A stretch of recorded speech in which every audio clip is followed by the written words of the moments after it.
Wedding shows are back. Are you ready?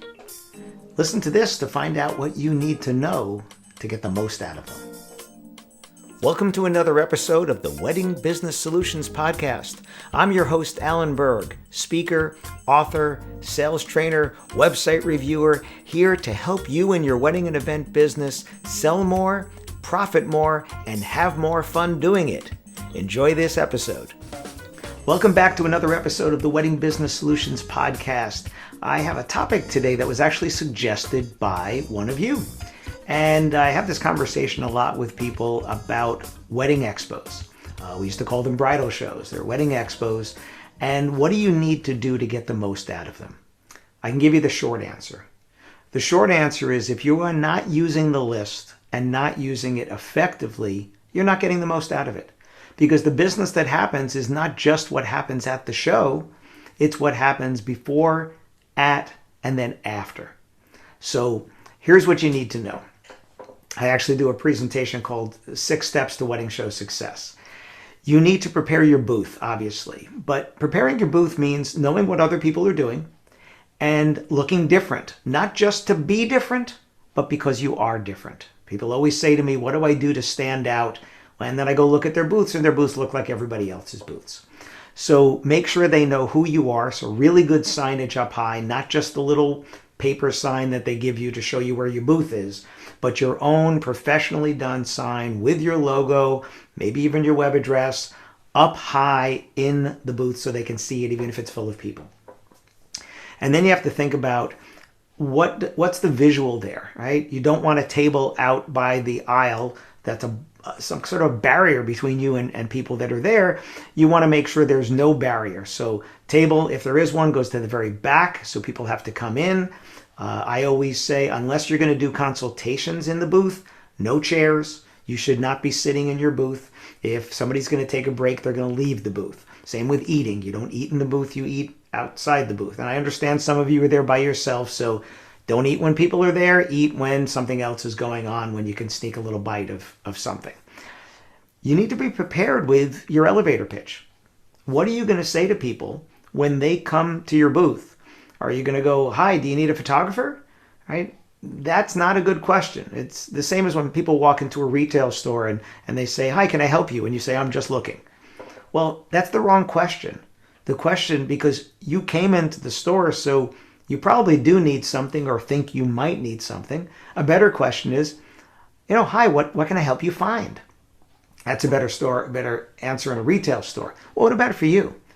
What's your 5 seconds or 3 seconds even that you'll say to somebody that's going to get them to stop walking and want to find out more, right? If you're a videographer, they might be watching the videos you have up on the TV. Hopefully you don't have a lot of sound going, because if everybody has sound, nobody's going to be able to talk. But what are you going to say to somebody? Are you going to say, hi, do you need a wedding videographer? Or are you going to say, what will your grandchildren say when they watch your wedding video? Right? Now that might get somebody to go, I didn't think about that. Right? Or if you're a photo booth company, have you thought about something fun for your guests to do when they're not on the dance floor? Right? Don't sell the photo booth, sell the experience, something else there. So have a better elevator pitch, have something to say to people that'll get them to stop, which then gives you permission to ask them more questions and talk to them. And don't make it about you. Make it about them. What are you going to put in their bag? They come in, one of the first things that happens is they get a bag, right? Every trade show, people get a bag. So when they get the bag, they start throwing things in the bag as they go along. What are you going to put in there? Are you going to do a photocopied on blue paper or something and drop it in and it just looks unprofessional? Or are you going to do something professionally graphic designed that when they get home and dump the bag out, they're going to go, ooh, what's that? Does it reflect the branding that was in your booth?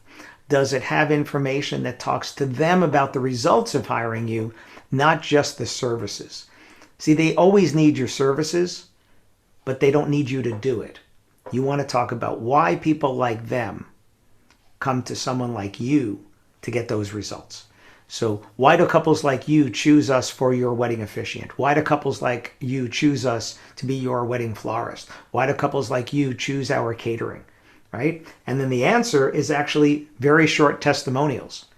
So this is the piece that I would picture to throw into a bag at somebody's show. And it's very much like what I do for myself at trade shows. The one thing I don't have that you guys will have is photos. Because a photo of me doing sales training is a photo of me and some people. It's just, you really can't tell what's going on. But if you show me a picture of a wedding and you're the band or the DJ and the dance floor is packed, that's the results. Photographer, it's easy. It's always the pictures. Video, kind of similar. Flowers, don't show me just flowers. Show me a bride holding flowers. Show me flowers at the church with a real ceremony going on, or at the reception site with a real ceremony going on. Show me the centerpieces with people smiling, laughing around the table where they're sitting there, because that's what it's going to look like to them. So aspirational images. You want to talk about them using the words you and your. So maybe one side of an oversized postcard would be a great picture of a wedding. Maybe a couple of little insets if you want to show some details about some other thing that you do or some other feature. Your logo, nice and prominent, your web address, and then one short testimonial quote overlaid over this big photo. Just something in a what they call negative space, so it's not blocking people's bodies or faces or anything, that somebody said, you know, it was the best decision we ever made to hire so-and-so.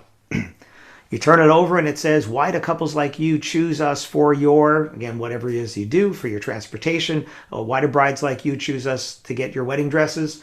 And then the answer is, don't take our word for it. Listen to couples, brides, grooms, whatever that already have. And then it's one sentence testimonial quotes, not paragraphs. They don't want to read your paragraphs. One sentence testimonial quotes, 3 or 4 of them, and then the call to action. Let's say you're a DJ. If this is the way you want to feel about your wedding and your wedding DJ, call us, email us, contact us today. And have an email address, have a web address, have a phone number, text if it's an option right there. And that's it. Those are the 2 sides to that card that goes in. Now, if you want to have one of those insets be a photo of your booth at the trade show, at the expo, if you're always using the same one, that's great. You have a picture. If not, set it up, take a picture, and then put that on the card so they're like, oh, I remember that purple whatever, or I remember that sign, because now there's a context to that.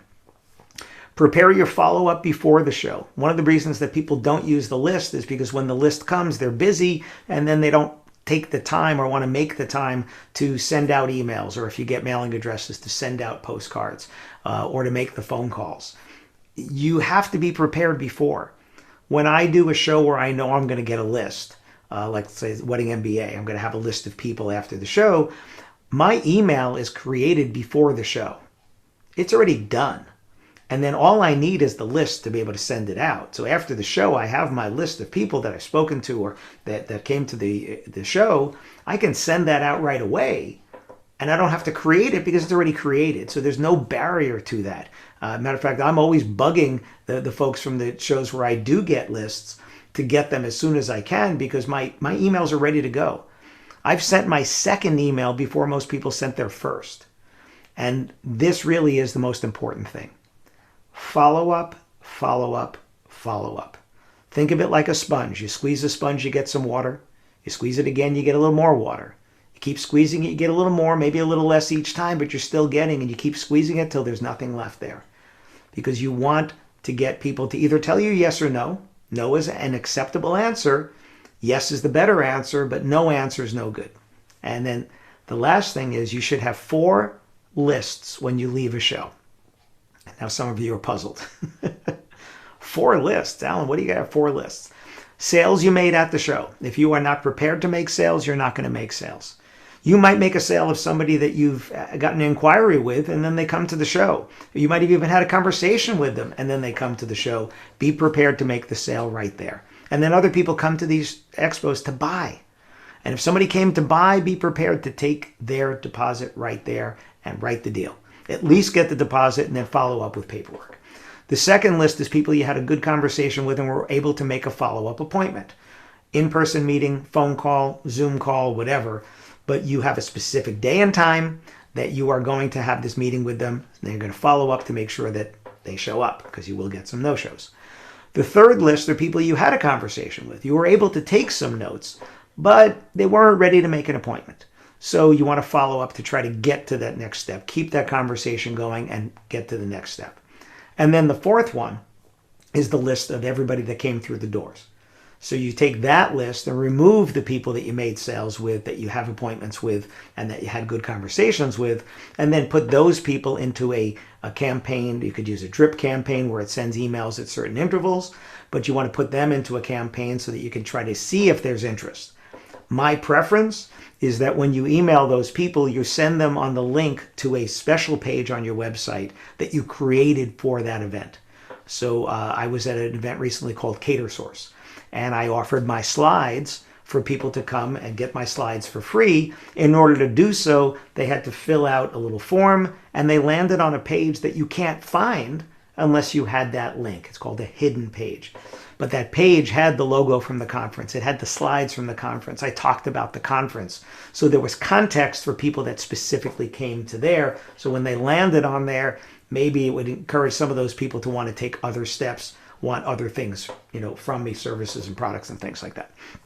So send them to a hidden page. And then the key is follow up with each of those groups separately. If you got a deposit, follow up to do the rest of the paperwork. If you have an appointment, make sure that they keep it. If you had a conversation, try to engage them in a conversation the same as if they had filled out your contact form on your website. And then the drip campaign is a little bit more generic because it's going out to people that you don't know if they're interested or not. So you're trying to gauge an interest and see if there is an interest in what you do. You should have the 4 lists and then follow up. I'm speaking at an event later this year for a wedding show producer, and we were talking, and he said like 5% of his exhibitors use the list. 5%. I knew it was under 10% because it's been like that for years, but 5%? You're spending money for that space, that booth. You're spending money for staff. You're spending money maybe for travel and for food and for the decor and everything you do and the handouts and the stuff. Why would you not want to get every dollar that you can by then following up with the people that came? Because that subset of people doesn't exist anywhere in the world and never will as a group. Some of them will be on some of the websites you're on. Some of them will be at other shows that you go to. But as a group, that group of people will never exist anywhere else. And they took their time on that day to go to that event because they're looking for things for their wedding. It might be a year from now, 2 years from now, or 2 weeks from now. But they need stuff for their wedding, and that's why they came. And this is the same for any type of a trade show that you do. If you do corporate work, or you do other types of exhibitions, it's the same thing. Those people came. There might be an interest, but the ones you had conversations with, there is a big interest. Don't give up on them. So you're going to end up with 4 lists. You're going to follow up with them, and then you're going to follow up again. If you get no answer, you'll follow up again. Once they answer, you're having a conversation. Keep that going. But if you get no answer, follow up again. What is it going to cost you? So you get no answer again? All right, try something else. Try a different subject line. Subject lines are hugely important. Try a different method. Text marketing, direct mail. I love direct mail. Why? Because nobody uses it. You go to your mailbox, there's so little in there these days. They get a postcard about wedding, and if they need your service, you're the only one in their mailbox that day for their wedding. Everything else is credit card bills and solicitations for stuff and junk mail, which, by the way, junk mail is mail that reaches the wrong audience. That's all it is. Doesn't mean it's a bad offer or a bad company. It just means it reached somebody who doesn't need it. That's what makes it junk. So the best way to get the most out of wedding shows is to prepare ahead of time, have your booth look great, great signage. Don't create a lot of visual noise. Make it very focused. I was talking to someone the other day, and I said I'd put up the huge TV playing video with no sound of amazing weddings that they did. I would have testimonial quotes on the video and then single screens, like a photo of a couple with a testimonial next to it, just one sentence, not the whole thing they wrote. And then I would have 2 huge posters on either side of beautiful weddings that they were a part of, and then testimonial quote, their logo, their web address. And then when people came in, what they're seeing is the results of what it would be to hire them. So the visual is important. What you say to people when they first walk up, you have to have that pitch. Write down what is going to get them to want to know more. Don't give them the whole pitch. What is going to get them to want to know more? And then follow up, and then follow up again, and then follow up again. If you do that, you will profit more from the shows that you do. Thanks for listening. Thanks for tuning in to this episode of the Wedding Business Solutions Podcast. Full transcripts of this and every episode are available on my website at alanberg.com. And if you have any questions about anything in this episode or any of the episodes, or you'd like to make a suggestion for a future topic or a guest for one of my dialogue episodes, you can email me directly at alan@weddingbusinesssolutions.com.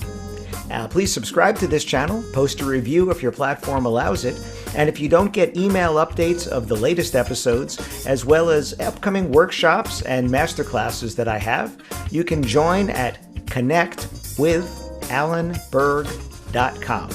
I look forward to seeing you on a future episode. Thanks.